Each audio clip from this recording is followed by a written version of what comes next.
Hello guys, so in this section we'll be talking about electrolyzers and fuel cell. I can show you the basic setup here that you see here on the screen.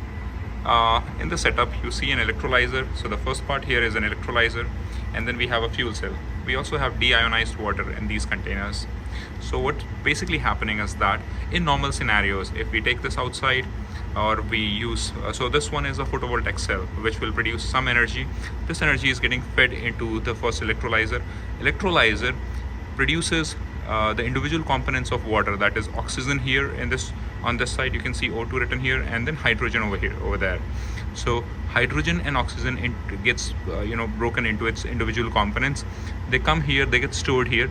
So this is the water that's actually getting broken into hydrogen and oxygen. It comes here through this pipe, it goes into what is called as the fuel cell.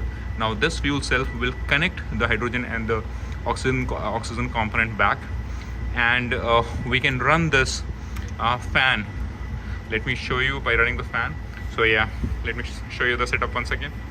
So here in this section what you can see is that initially we are breaking water into its individual components, hydrogen and oxygen, and using a fuel cell we are joining it back to run the fan. Right, so we are essentially running this fan using this battery, but two operations. First we are breaking it into individual components, and then we are actually joining it back. I'll also show you. So over here you can see that there are smaller bubbles. These bubbles are basically hydrogen bubbles. So let's see. Yeah, I could see one bubble here, and this one is an oxygen bubble. So hydrogen over there and oxygen over here.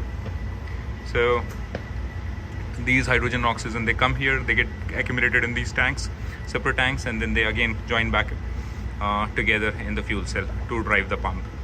So that's how the operation is for the whole.